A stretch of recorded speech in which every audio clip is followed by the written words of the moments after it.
1/1/2016 నుండి 3/18/2018 వరకు తిగిపోయిన కార్మికులకు శుభవార్త. 10వ వేజ్ బోర్డులో ఏఐటీసీ, సిఐటియు, బిఎంఎస్ చేసిన మోసపూరితమైన అగ్రిమెంట్తో ఈ మధ్యలో దిగిపోయిన కార్మికులకు ఒక్కొక్కరికి 10 లక్షల నుండి 5 లక్షలు 6 లక్షల వరకు నష్టం జరిగింది. సంతకాలు పెట్టేటప్పుడు హెచ్ఎంఎస్ పట్టుబట్టింది. మనం 1/1/2016 నుండే గ్రాట్యుటీ రావాలి, సెంట్రల్ గవర్నమెంట్ డిక్లేర్ చేసింది, సెంట్రల్ గవర్నమెంట్ ఎంప్లాయీస్కి ఇస్తారు, తర్వాత బ్యాంక్ ఎంప్లాయీస్కి ఇస్తారు అంటే ఎక్కడ వస్తుంది? వా కాన్సే ఆతా, కైసా ఆతా, హమ్ నై దిలాయింగే అని బిఎంఎస్లను ఏటీఎస్లు ఎట్లా కైసా ఆతా ఉనే ఆతా జో సైన్ కరే ఉసీ దిన్ సే అని ములాఖాత్ మేనేజ్మెంట్తో వాళ్ళు ఒప్పందం చేశారు. మేము పట్టుబడినాం, సంతకం పెట్టలే, డాక్యుమెంటరీ ప్రూఫ్ ఉంది 10వ వేజ్ బోర్డులో. మళ్ళీ 11వ వేజ్ బోర్డు అయినప్పుడు కూడా అందరికి ఇచ్చిన మనం కూడా ఇవ్వాలని మనం పట్టుదల చేస్తే 1/1/2017 నుండి ఆఫీసర్లకు ఇచ్చిన అక్కడి నుండి అడుగుతామన్నాడు.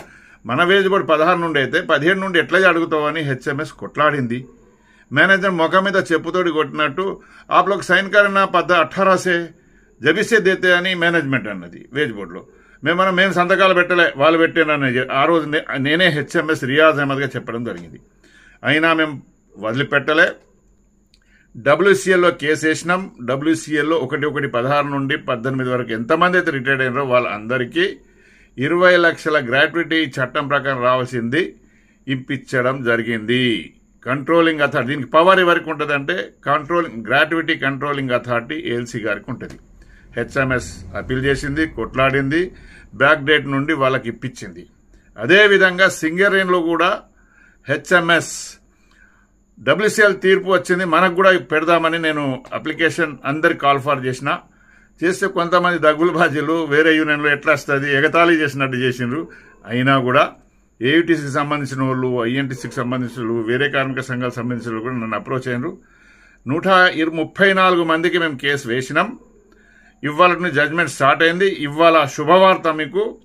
ఇవాళ 1/1/2016 ఎంతమంది రిటైర్డ్ అయినారో అందులో ఉదాహరణకు మన దగ్గరనే మెరుగు Venkateswarlu head over men GDK 1 ఇంక్లాన్, ఆయనకు 10 లక్షలు విత్ 10 లక్షలు ఇంతకుముందు తీసుకున్నారు, ఇంకా 10 లక్షలు విత్ 10% ఇంట్రెస్ట్ తోటి పేమెంట్ చేయండి అని కంట్రోలింగ్ అథారిటీ తీర్పు ఇచ్చింది. ఇది శుభవార్త.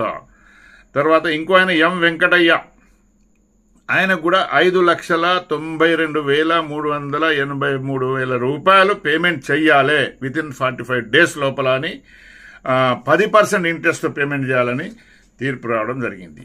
అయితే ఇందులో ఒక తిరకాస్తు ఏమైందంటే మేము కేవలం 500 రూపాయలే అప్లోడ్ చేయడానికి సమాధాన్ యాప్లో అప్లోడ్ చేయడానికి మేము ఒక క్లర్క్ పెట్టినాం, ఆయన ద్వారా తీసుకున్నాం. ఇక కొంతమంది కొత్తగూడెంలో ఉన్నారు ఆఫీసర్లు, రిటైర్డ్ అయిన ఆఫీసర్లు, ఏఐటీసీ చెంచాలు, ఇక్కడ కొందరు ఒక్కొక్కరి దగ్గర 20,000 రూపాయలు ఇవ్వండి, 30,000 రూపాయలని డిమాండ్ చేయడం జరిగింది. ఎవరికి ఒక పైసా ఇవ్వకండి, కేవలం పేపర్ ఖర్చు ఇవ్వండి, గెలిచిన తర్వాత మీ ఇష్టం, మీరు ఎంత ఇస్తారో మీ ఇష్టం, చందాపూర్వకంగా యూనియన్ కానీ మేము చెప్పడం జరిగింది. అయినా కూడా మేము చెప్పిన తర్వాత కొందరు పాపం ఆశతోటి ఇచ్చిండ్రు, కొందరేమో ఇవ్వలేదు, మా దగ్గరికి వచ్చిండ్రు. కనుక హెచ్ఎంఎస్ ఏనాడు కూడా కార్మిక వర్గం పైన ఉంటుంది. ఇవాళ నేను కొత్తగూడెం నుండి మాట్లాడుతున్నా.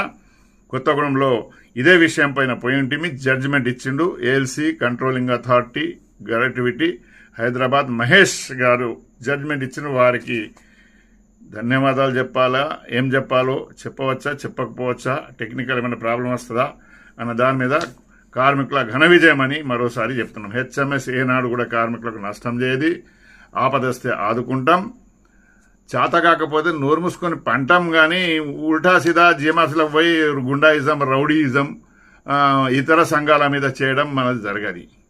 కనుక హెచ్ఎంఎస్ కృషిని అందరికీ చెంపపట్టు దెబ్బ 3 సంఘాలకు హెచ్ఎంఎస్ పట్టు వదలని విక్రమార్కునిలాగా మేనేజ్మెంట్ వెంబడి పడ్డది, కంట్రోలింగ్ చట్టం ప్రకారం పోయినాం, ఇప్పించడం జరిగింది. ఇది ఘన విజయం, సంతోషకరమైన వార్త. ఇటువంటి పని చేయాలి ట్రేడ్ యూనియన్. ఇటువంటి పని కాకుండా క్వార్టర్ ఇప్పిస్తే 1,00,000 రూపాయలు, డిప్యుటేషన్లో పంపిస్తే 1,00,000 రూపాయలు, ఆపదలు ఉండిపోతే ఒక దారుణమైన సివిల్ డిపార్ట్మెంట్ ఆర్జీవన్లో గుర్తింపు సంఘం నాయకుడు 10 లక్షల రూపాయలు డిపెండెంట్ ఎంప్లాయ్మెంట్ కొరకు చూసిండ్రు. ఒక ముస్లిం క్యాండిడేట్ ఉండడంలా చనిపోయిన పాపం ఆయన దగ్గర ఆ కుటుంబం దగ్గర 10 లక్షల దాకా తీసుకున్నట్టు ఇంతవరకు రాలేదు. కనుక పిచ్చి పిచ్చి పనులు హెచ్ఎంఎస్ చేయది, న్యాయమైన పనులు చేస్తుంది. ఇప్పటికైనా అందరు ఎంతమంది ఉన్నారో ఈ కొంతమంది వస్తుందా రాదా అని భయపడకుండా, అయ్యో ఎందుకు అని భయపడకుండా అందరూ హెచ్ఎంఎస్ దగ్గర రండి. మేము మీ దగ్గర ఒక పైసా అడుగుతలేము, 500 రూపాయలే. అది కూడా పేపర్ ఛార్జెస్ అప్లోడ్ చేయడానికి దానికైతే ఒక కంప్యూటర్ క్లర్క్ పెట్టినాం. ఆ క్లర్క్ ద్వారా మేము నడిపిస్తున్నాం.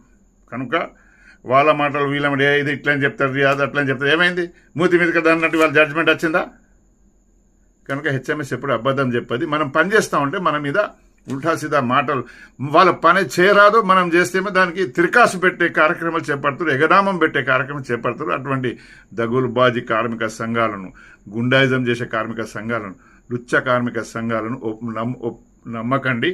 హెచ్ఎంఎస్ ఉన్నది సింగరంలో. హెచ్ఎంఎస్ రియాజ్ అహ్మద్ మా టీం ఉన్నంత వరకు మీకు అన్యాయం జరగదని తెలియపరుస్తున్నాం. మరోసారి శుభవార్త మీ అందరికీ, గుడ్ న్యూస్. మేనేజ్మెంట్ గుండెలో గుబులు పట్టచ్చు. మేనేజ్మెంట్ ఆఫీసర్లు కూడా పెట్టినాం మేము. సింగరేణి ఆఫీసర్లు కూడా ఒకటి 16 నుండి దిగిపోయిన వాళ్ళు కూడా మా దగ్గరకు వచ్చిన వాళ్ళ కేసులు కూడా డీల్ చేసి వాళ్ళకు కూడా ఇప్పిస్తున్నాం. కనుక మా కృషిని గమనించండి, మమ్మల్ని మర్చిపోకండి, మమ్మల్ని ఆదుకోండి. మేము మిమ్మల్ని మా కడుపులో పేగుల్లాగా పెట్టుకొని కాపాడుకుంటామని సింగరేణి కార్మికులకు తెలియపరుస్తున్నాం.